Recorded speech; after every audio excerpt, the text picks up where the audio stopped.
दोस्तों मेरी आज इस वीडियो रिपोर्ट में आप गल करांगे गैंगस्टर तो समाज सेवी ਅਤੇ काफ़ी हद तक सियासतदान बन चुके लखे सिधाने बारे।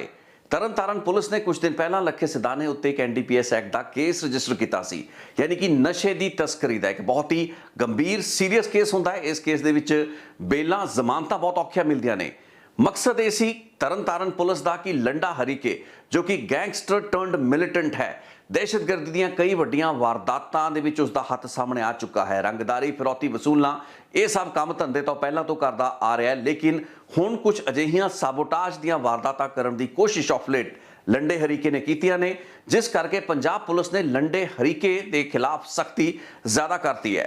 लंडे हरीके दे सारे साथियों उसके नैटवर्क के लोग दूर नेड़े दे उसके जिन्ने भी साथी किसी समय कॉलेजां या स्कूलों के उसके नाल जिहड़े पढ़ते हुए लोग रहे जो अज भी लंडे हरीके दे नाल संपर्क में हो सकते हैं, उन्होंने सब के खिलाफ एक तो बाद एक केस रजिस्टर हो रहे हैं। सो पंजाब पुलिस ने बीते तकरीबन 2.5-3 महीनों के लंडे हरीके ते अर्श डाले वर्गे गैंगस्टरां के खिलाफ चूड़ियां काफ़ी कसतियां ने। इसे कवायद के तहत एक NDPS एक्ट का केस रजिस्टर किया जाता है तरनतारण पुलिस वालों। तरनतारण वही इलाका है जिथों का कि खुद लंडा हरीके रहन वाला है। सो इस इलाके दे विच उसकी स्थानक पुलिस अफसरां दे नाल दुश्मनियां भी बहुत रहीआं ते इत्थों के कई पुलिस अफसरां दे खून का प्यासा भी लंडे हरीके नूं मन्निया जाता है। यही कारण सी कि तरनतारण पुलिस ने एक होर परचा रजिस्टर किया।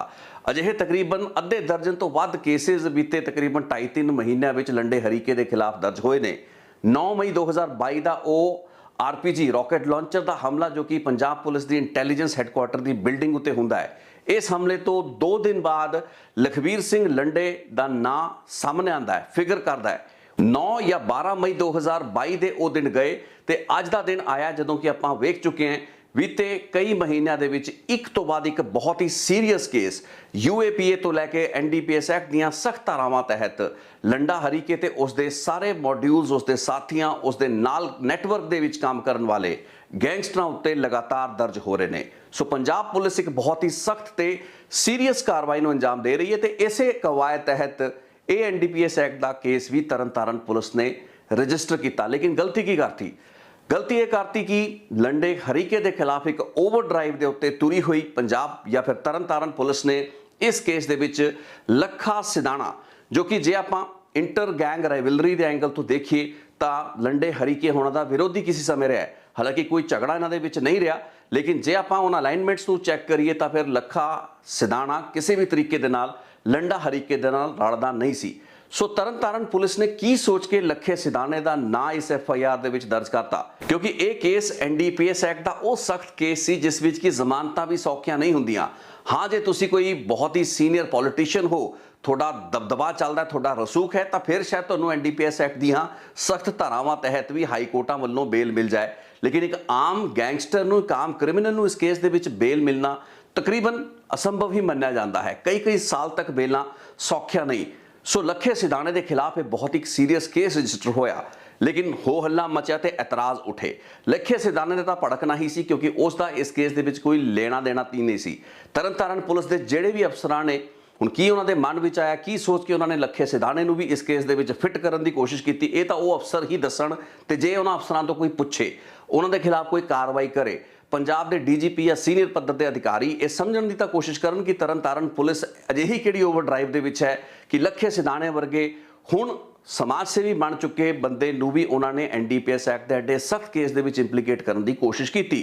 लेकिन एतराज उठे।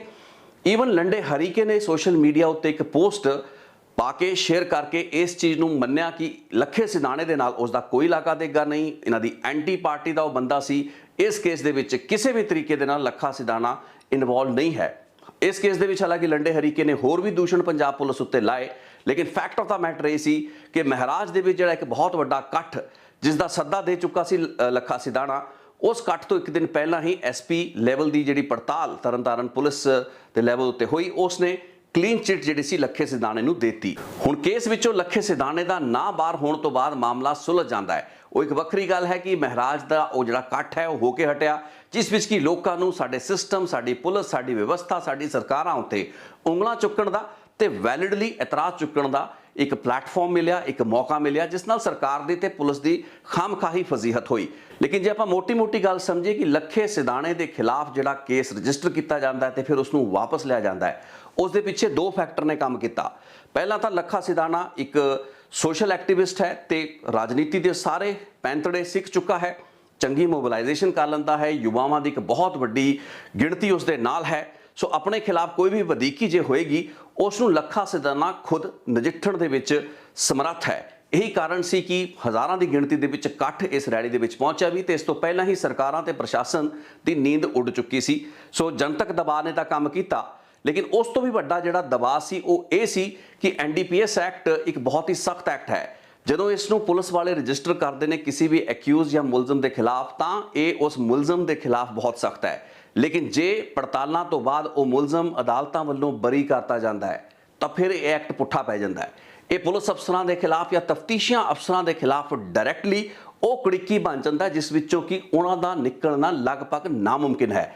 ਹੁਣ ਇਸ ਤੱਥ ਬਾਰੇ ਬਹੁਤ ਘੱਟ ਲੋਕ ਜਾਣਦੇ ਨੇ, ਲੇਕਿਨ NDPS ਐਕਟ ਜੋ ਕਿ ਬਹੁਤ ਸਖਤ ਐਕਟ ਹੈ, ਜੇ ਉਸ ਦੇ ਵਿੱਚ ਤੁਸੀਂ ਦੋਸ਼ੀ ਨਹੀਂ ਪਾਏ ਜਾਂਦੇ ਹੋ ਬਤੌਰ ਇੱਕ ਮੁਲਜ਼ਮ, ਆਫਟਰ ਟ੍ਰਾਇਲ ਤੁਹਾਨੂੰ ਅਦਾਲਤ ਦੋਸ਼ ਮੁਕਤ ਕਰ ਦਿੰਦੀ ਹੈ ਤਾਂ ਤੁਸੀਂ ਉਸ ਤਫਤੀਸ਼ੀਆ ਅਫਸਰ ਦੇ ਖਿਲਾਫ ਕਾਰਵਾਈ ਕਰ ਸਕਦੇ ਹੋ ਤੇ ਉਸ ਨੂੰ ਅਦਾਲਤ ਵੱਲੋਂ ਸਜ਼ਾਵਾਂ ਦਵਾ ਸਕਦੇ ਹੋ।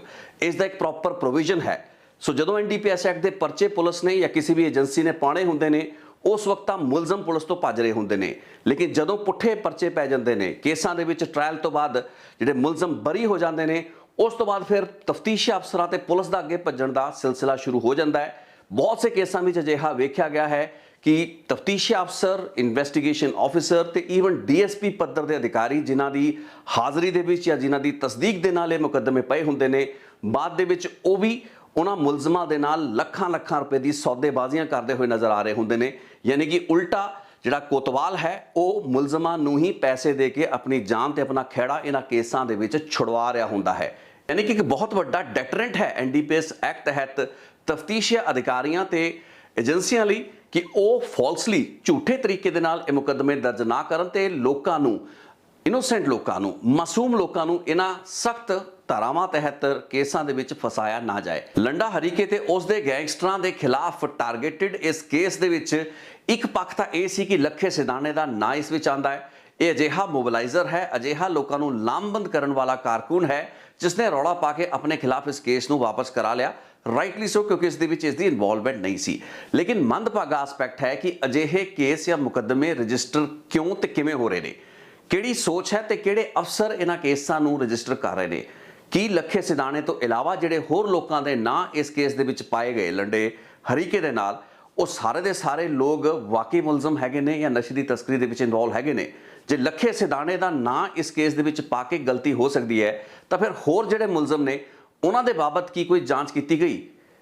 ਇਹ ਇਕੱਲਾ ਕੇਸ ਨਹੀਂ, ਬਲਕਿ ਇਸ ਤੋਂ ਪਹਿਲਾਂ ਵੀ ਬਹੁਤ ਸੇ ਕੇਸਿਸ ਹੈਗੇ ਨੇ, ਚਾਹੇ ਉਹ UAPA ਜਾਂ ਫਿਰ ਹੋਰ ਸਾਬੋਟਾਜ ਐਕਟੀਵਿਟੀਜ਼ ਲਈ ਲਖਵੀਰ ਸਿੰਘ ਲੰਡਾ ਜਾਂ ਫਿਰ ਅਰਸ਼ ਡਾਲੇ ਵਰਗੇ ਗੈਂਗਸਟਰਾਂ ਦੇ ਖਿਲਾਫ ਰਜਿਸਟਰ ਕੀਤੇ ਜਾ ਰਹੇ ਹੋਣ।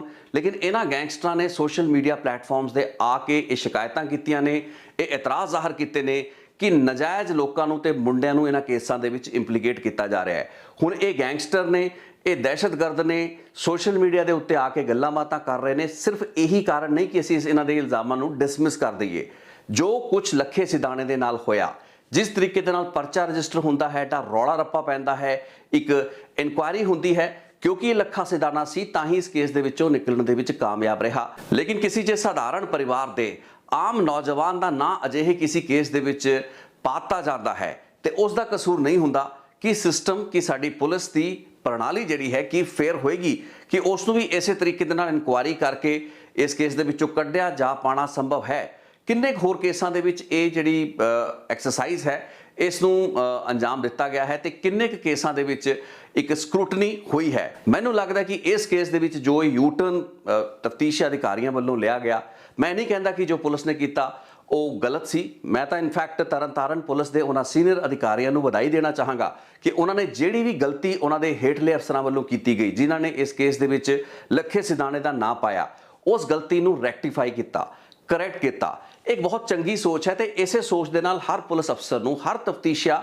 ਜਾਂ ਫਿਰ ਸੁਪਰਵਾਈਜ਼ਰੀ ਆਫਿਸਰ ਨੂੰ ਕੰਮ ਕਰਨਾ ਚਾਹੀਦਾ ਹੈ। ਜੇ ਸਿਸਟਮ ਸਾਡਾ ਐਡਾ ਫੇਅਰ ਹੋ ਜਾਏ, ਮੈਨੂੰ ਲੱਗਦਾ ਕਿ ਜਿਹੜੇ ਝੂਠੇ ਕੇਸ ਜਾਂ ਇੰਪਲੀਕੇਸ਼ਨਸ ਹੁੰਦੀਆਂ ਨੇ ਉਹ ਸਾਡੇ ਸਿਸਟਮ ਦੇ ਵਿੱਚੋਂ ਬੰਦ ਹੋ ਜਾਣਗੀਆਂ। ਉਹ ਪੁਲਿਸ ਅਫਸਰ ਜਿਨ੍ਹਾਂ ਨੇ ਲੱਖੇ ਸਿਧਾਣੇ ਦੀ ਭੂਮਿਕਾ ਨੂੰ ਸਹੀ ਘੋਖਣ ਤੋਂ ਬਾਅਦ ਇਸ ਕੇਸ ਦੇ ਵਿੱਚੋਂ ਉਸ ਨੂੰ ਬਰੀ ਕੀਤਾ ਜਾਂ ਫਿਰ ਉਸ ਨੂੰ ਡਿਸਚਾਰਜ ਕੀਤਾ, ਮੈਂ ਸਮਝਦਾ ਹਾਂ ਕਿ ਉਹਨਾਂ ਨੇ ਆਪਣੀ ਜ਼ਿੰਮੇਵਾਰੀ ਨੂੰ ਸਹੀ ਤਰੀਕੇ ਨਾਲ ਅਦਾ ਕੀਤਾ ਹੈ ਤੇ ਅਜਿਹੀ ਹੀ ਆਸ ਸੀਨੀਅਰ ਅਧਿਕਾਰੀਆਂ ਤੋਂ ਕੀਤੀ ਜਾਂਦੀ ਹੈ। ਬੇਸ਼ੱਕ ਹੇਠਲੇ ਪੱਧਰ ਉੱਤੇ ਅਧਿਕਾਰੀ ਬਹੁਤ ਕੁਝ ਅਜਿਹਾ ਕਰ ਦਿੰਦੇ ਨੇ, ਅਕਸਰ ਜ਼ਿਆਦਤੀਆਂ ਸਖਤੀ ਦੀ ਆੜ ਦੇ ਵਿੱਚ ਗੈਂਗਸਟਰਾਂ ਜਾਂ ਮਿਲੀਟੈਂਟ ਦੇ ਖਿਲਾਫ ਕਾਰਵਾਈ ਜਾਂ ਫਿਰ ਉਹਨਾਂ ਦੇ ਨੈਟਵਰਕਸ ਨੂੰ ਨਿਸਤਨਾਬੂਦ ਕਰਨ ਦੇ ਚੱਕਰ ਦੇ ਵਿੱਚ ਬਹੁਤ ਅਜਿਹੀਆਂ ਵਧੀਕੀਆਂ ਤੇ ਉਹਨਾਂ ਸਰਕਲਾਂ, ਉਹਨਾਂ ਨੈਟਵਰਕਾਂ ਦੇ ਬਹੁਤ ਅਜਿਹੇ ਨੌਜਵਾਨਾਂ ਦੇ ਖਿਲਾਫ ਨਜਾਇਜ਼ ਪਰਚੇ ਵੀ ਹੋ ਜਾਂਦੇ ਨੇ।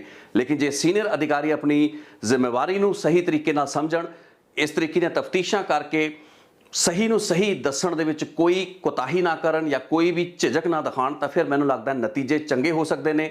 ਇਸ ਕੇਸ ਦੇ ਵਿੱਚ ਉਹ ਚੰਗਾ ਨਤੀਜਾ ਆਇਆ ਹੈ ਤੇ ਮੈਂ ਇਸ ਨੂੰ ਤਰਨਤਾਰਨ ਪੁਲਿਸ ਦੀ ਇੱਕ ਜੇ ਕੋਰਸ ਕਰੈਕਸ਼ਨ ਦੇ ਰੂਪ ਵਿੱਚ ਵੇਖਾਂ, ਇੱਕ ਰੈਕਟੀਫਿਕੇਸ਼ਨ ਦੇ ਰੂਪ ਵਿੱਚ ਵੇਖਾਂ, ਤਾਂ ਮੈਨੂੰ ਇੱਕ ਚੰਗਾ ਟ੍ਰੈਂਡ ਇਹ ਨਜ਼ਰ ਆ ਰਿਹਾ ਹੈ।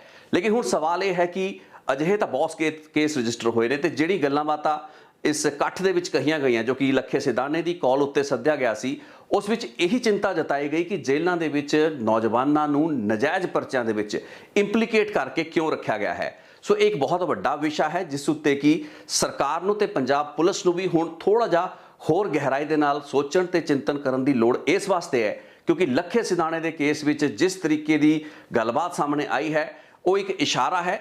It may be the tip of an iceberg, ਯਾਨੀ ਕਿ ਥੱਲੇ ਬਹੁਤ ਕੁਝ ਹੋ ਰਿਹਾ ਹੋ ਸਕਦਾ ਹੈ, ਬਹੁਤ ਸੇ ਕੇਸਾਂ ਦੇ ਵਿੱਚ ਫਾਲਸ ਇੰਪਲੀਕੇਸ਼ਨਸ ਹੋ ਰਹੀਆਂ ਹੋ ਸਕਦੀਆਂ ਨੇ ਤੇ ਸਮੇਂ-ਸਮੇਂ ਉੱਤੇ ਇਹ ਗੱਲਾਂ ਬਾਤਾਂ ਸਾਹਮਣੇ ਵੀ ਆਉਂਦੀਆਂ ਨੇ। ਖਾਸ ਤੌਰ ਤੇ ਐਨਡੀਪੀਐਸ ਐਕਟ ਵਰਗੀ ਸਖਤ ਧਾਰਾਵਾਂ ਵਾਲੇ ਪਰਚੇ ਜਿਨ੍ਹਾਂ ਦੇ ਵਿੱਚ ਬੇਲਾਂ ਤੇ ਜ਼ਮਾਨਤਾਂ ਦੀ ਕੋਈ ਗੁੰਜਾਇਸ਼ ਨਹੀਂ ਹੈ। ਨੌਜਵਾਨ ਜੇਲ੍ਹਾਂ ਦੇ ਵਿੱਚ ਕਈ ਸਾਲ ਸੜਦੇ ਨੇ, ਉਸ ਤੋਂ ਬਾਅਦ ਜਾ ਕੇ ਅਦਾਲਤਾਂ ਕਿਤੇ ਇਹਨਾਂ ਨੂੰ ਜ਼ਮਾਨਤ ਦੇਣ ਦੀਆਂ ਸੋਚਦੀਆਂ ਨੇ।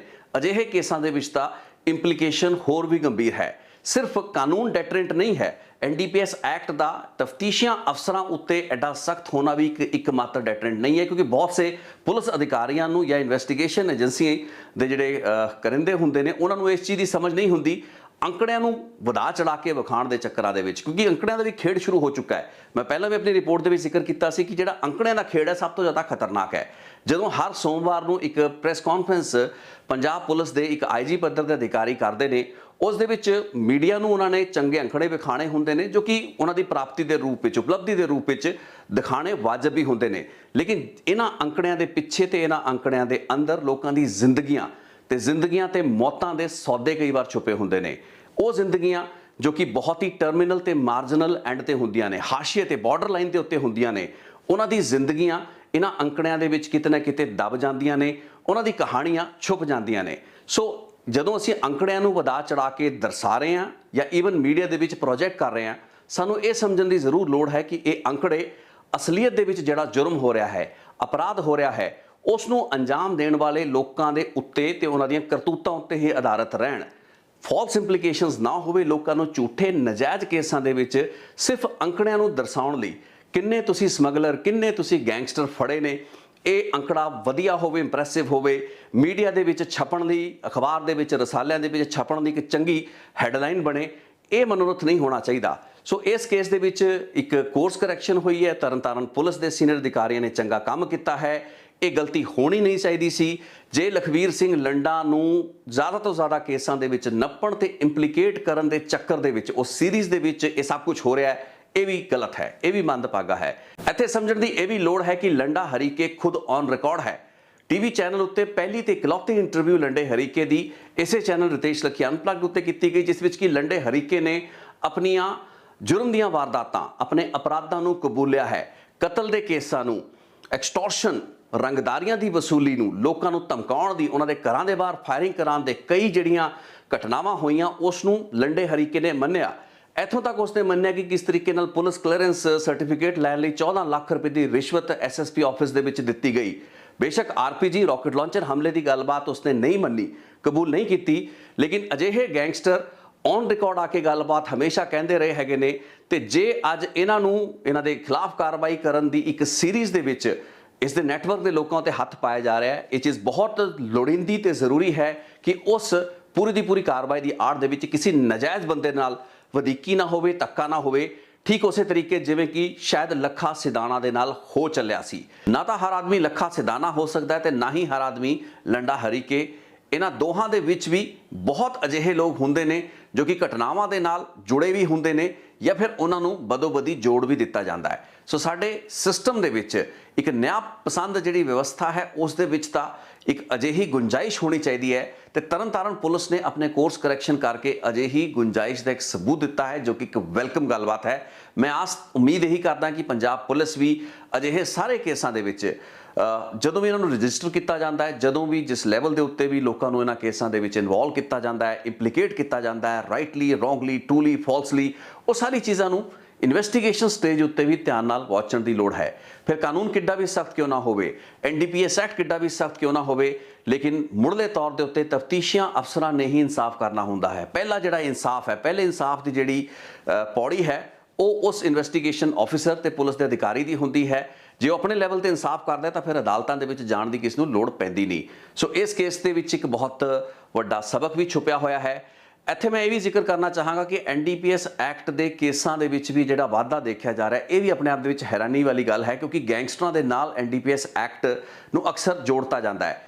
ਆਪਾਂ ਦੇਖਦੇ ਹਾਂ ਵੀ ਜਦੋਂ ਵੀ ਹਥਿਆਰ ਕਿਤੋਂ ਫੜੇ ਜਾਂਦੇ ਨੇ, ਨਾਲ ਕੁਛ ਨਾ ਕੁਛ ਚਿੱਟਾ, ਹੈਰੋਇਨ ਜਾਂ ਕੋਈ ਅਜਿਹਾ ਨਸ਼ੀਲਾ ਪਦਾਰਥ ਵੀ ਜ਼ਰੂਰ ਸ਼ੋ ਕੀਤਾ ਜਾਂਦਾ ਹੈ। ਸੋ ਇਹ ਤਾਂ ਇੱਕ ਫੈਕਟ ਹੈ ਕਿ ਨਾਰਕੋ ਟੈਰਰਿਜ਼ਮ ਅਕ੍ਰੋਸ ਦ ਬਾਰਡਰ ਪਾਕਿਸਤਾਨ ਦੀ ਸਰਹੱਦ ਤੋਂ ਹੋ ਕੇ ਬਹੁਤ ਵੱਡੀ ਗਿਣਤੀ ਦੇ ਵਿੱਚ ਹਥਿਆਰ ਪੰਜਾਬ ਵਿੱਚ ਪਹੁੰਚ ਚੁੱਕੇ ਨੇ, ਪਹੁੰਚਦੇ ਆਉਂਦੇ ਰਹਿ ਰਹੇ ਨੇ। ਡਰੋਨਸ ਦੇ ਜ਼ਰੀਏ ਇਹ ਸਮਗਲਿੰਗ ਹੋ ਰਹੀ ਹੈ ਤੇ ਇਹਨਾਂ ਹਥਿਆਰਾਂ ਦੇ ਨਾਲ ਹੀ ਉਸ ਨਸ਼ੇ ਦੀ ਖੇਪ ਵੀ ਸਮਗਲ ਕੀਤੀ ਜਾਂਦੀ ਹੈ, ਜਿਸ ਨੂੰ ਆਪਾਂ ਨਾਰਕੋ ਟੈਰਰਿਜ਼ਮ ਕਹਿੰਦੇ ਹਾਂ। ਇੱਕ ਰੀਅਲਿਸਟਿਕ ਇੱਕ ਸੱਚਾਈ ਹੈ, ਇੱਕ ਵਾਸਤਵਿਕ ਟ੍ਰੈਂਡ ਹੈ। ਇਸ ਦੇ ਵਿੱਚ ਕੋਈ ਨੋਸ਼ਨ ਨਹੀਂ ਹੈ, ਇਸ ਦੇ ਵਿੱਚ ਕੋਈ ਕਹਾਣੀ ਨਹੀਂ ਬਣਾਈ ਜਾਂਦੀ, ਇਹ ਫੈਕਟ ਹੈ। ਇਸੇ ਤਰੀਕੇ ਦੇ ਨਾਲ ਨਾਰਕੋ ਟੈਰਰਿਜ਼ਮ ਦੇ ਜਿਹੜੇ ਮੋਡਿਊਲਸ ਕੰਮ ਕਰਦੇ ਨੇ। ਲੇਕਿਨ ਜਦੋਂ ਵੀ ਇਸ ਤਰੀਕੇ ਦੀਆਂ ਕਾਰਵਾਈਆਂ ਹੁੰਦੀਆਂ ਨੇ, ਅਸੀਂ ਵੇਖਿਆ ਵੀ ਜਿਹੜੇ ਹੇਠਲੇ ਪੱਧਰ ਦੇ ਤਫਤੀਸ਼ੀਆ ਅਫਸਰ ਨੇ, ਜਿਨ੍ਹਾਂ ਦੇ ਪੱਖੋਂ ਕਈ ਘਾਟਾਂ, ਕਈ ਕਮੀਆਂ ਹੈਗੀਆਂ ਨੇ। ਜਿਵੇਂ ਕਿ ਆਪਾਂ ਦੇਖਿਆ ਕਿ ਮਾਨਸਾ ਦੇ ਵਿੱਚ ਇੱਕ ਮੈਂ ਤਾਂ ਬੇਸਿਕਲੀ ਅਨਕੁਆਲੀਫਾਈਡ CI ਇੰਚਾਰਜ ਹੀ ਕਹਾਂਗਾ, ਜਿਸ ਨੇ ਐਡੀ ਵੱਡੀ ਜਿਹੜੀ ਕੁਤਾਹੀ ਕੀਤੀ। ਇੱਕ ਕੈਟੇਗਰੀ ਗੈਂਗਸਟਰ ਨੂੰ ਆਪਣੇ ਨਾਲ ਉਹ ਕਿਸ ਤਰੀਕੇ ਨਾਲ ਰਾਤ ਨੂੰ ਉਸਦੀ ਸਹੇਲੀ ਨੂੰ ਮਿਲਵਾਉਣ ਲਿਜਾਂਦਾ ਤੇ ਉਸ ਨੂੰ ਫਾਈਨਲੀ ਫਿਊਜੀਟਿਵ ਕਰਵਾ ਦਿੰਦਾ, ਉਸ ਨੂੰ ਪੁਲਿਸ ਕਸਟਡੀ ਹਿਰਾਸਤ ਵਿੱਚੋਂ ਫਰਾਰ ਕਰਵਾ ਦਿੰਦਾ ਹੈ। ਸੋ ਇਸੇ ਤਰੀਕੇ ਨਾਲ ਜਿਹੜੇ ਹੇਠਲੇ ਪੱਧਰ ਦੇ ਅਫਸਰ ਨੇ, ਉਹਨਾਂ ਦੇ ਲੈਵਲ ਦੇ ਉੱਤੇ ਕਈ ਅਜਿਹੀ ਗੱਲਾਂ ਬਾਤਾਂ ਜਾਂ ਕਾਰਵਾਈਆਂ ਹੁੰਦੀਆਂ ਨੇ ਜੋ ਕਿ ਸਿਰਫ ਇਸ ਵਾਸਤੇ ਕੀਤੀਆਂ ਜਾਂਦੀਆਂ ਨੇ ਕਿ NDPS ਐਕਟ ਦਾ ਵੀ ਜੇ ਕੇਸ ਨਾਲ ਬਣ ਜਾਏਗਾ ਤਾਂ ਜ਼ਮਾਨਤ ਨਹੀਂ ਹੋਏਗੀ। ਕਿਉਂਕਿ ਜੇ ਹਥਿਆਰ ਵਗੈਰਾ, ਕੋਈ ਪਿਸਟਲ ਵਗੈਰਾ ਕਿਸੇ ਗੈਂਗਸਟਰ, ਕਿਸੇ ਕ੍ਰਿਮੀਨਲ ਤੋਂ ਫੜੇ ਜਾਂਦੇ ਨੇ ਤਾਂ ਉਸ ਦੇ ਵਿੱਚ ਆਰਮਸ ਐਕਟ ਦਾ ਕੇਸ ਰਜਿਸਟਰ ਹੁੰਦਾ। ਜੇ ਵਾਰਦਾਤ ਕੋਈ ਹੋਈ ਨਾ ਹੋਵੇ, ਸਿਰਫ ਤੁਹਾਡੀ ਕਸਟਡੀ ਵਿੱਚੋਂ ਇੱਕ ਆਰਮਸ ਜਾਂ ਹਥਿਆਰ ਲੱਭਿਆ ਹੋਵੇ ਤਾਂ ਫਿਰ ਇੱਕ ਆਰਮਸ ਐਕਟ ਦਾ ਕੇਸ ਹੈ ਤੇ ਆਰਮਸ ਐਕਟ ਦੇ ਕੇਸ ਦੇ ਵਿੱਚ ਕੁਝ ਹਫ਼ਤਿਆਂ ਜਾਂ ਮਹੀਨਿਆਂ ਦੇ ਵਿੱਚ ਬੇਲ ਮਿਲ ਜਾਂਦੀ ਹੈ। ਅਕਸਰ ਵੇਖਿਆ ਗਿਆ ਹੈ ਕਿ ਅਜਿਹੇ ਹਥਿਆਰਾਂ ਦੇ ਨਾਲ ਚਿੱਟਾ, ਹੈਰੋਇਨ ਜਾਂ ਫਿਰ ਨਾਰਕੋਟਿਕ ਸਬਸਟੈਂਸਸ ਜਿਹੜੇ ਕੰਟਰਾਬੈਂਡ ਹੁੰਦੇ ਨੇ, ਉਹਨਾਂ ਨੂੰ ਵੀ ਨਾਲ ਫਿੱਟ ਕਰਤਾ ਜਾਂਦਾ ਹੈ, ਦਿਖਾਤਾ ਜਾਂਦਾ ਹੈ, ਤਾਂ ਕਿ ਅਦਾਲਤਾਂ ਦੇ ਵਿੱਚੋਂ ਜ਼ਮਾਨਤਾਂ ਛੇਤੀ ਨਾ ਹੋ ਸਕਣ। ਸਿਰਫ ਇਸ ਮਕਸਦ ਦੇ ਨਾਲ ਕਿ ਜਿਹੜੇ ਮੁਲਜ਼ਮ ਹੈਗੇ ਨੇ ਜਾਂ ਜਿਹੜੇ ਕ੍ਰਿਮੀਨਲਸ ਹੈਗੇ ਨੇ ਉਹ ਛੇਤੀ ਜੇਲ੍ਹਾਂ ਚੋਂ ਬਾਹਰ ਨਾ ਆਣ। ਇਸ ਵਾਸਤੇ ਉਹਨਾਂ ਦੇ ਉੱਤੇ NDPS ਐਕਟ ਦੇ ਤਹਿਤ ਕੇਸ ਰਜਿਸਟਰ ਕੀਤਾ ਜਾਂਦਾ ਹੈ। ਕੋਈ ਨਾ ਕੋਈ ਨਸ਼ੀਲਾ ਪਦਾਰਥ ਉਹਨਾਂ ਦੀ ਕਸਟਡੀ ਵਿੱਚੋਂ ਵਿਖਾਤਾ ਜਾਂਦਾ ਹੈ। ਲੇਕਿਨ ਬਾਅਦ ਦੇ ਵਿੱਚ ਜਦੋਂ ਅਦਾਲਤਾਂ ਦੇ ਵਿੱਚ ਇਹ ਕੇਸ ਮੁੱਦੇ ਮੁੱਢ ਡਿੱਗ ਜਾਂਦੇ ਨੇ, ਇਹ ਫਿਰ ਉਸ ਮੁਲਜ਼ਮ ਦੀ ਹੀ ਮਰਜ਼ੀ ਹੁੰਦੀ ਹੈ ਕਿ ਉਸਨੇ ਤਫਤੀਸ਼ੀ ਅਫਸਰ ਦੇ ਖਿਲਾਫ ਕਾਰਵਾਈ ਦੀ ਮੰਗ ਕਰਨੀ ਹੈ ਜਾਂ ਨਹੀਂ ਕਰਨੀ ਹੈ।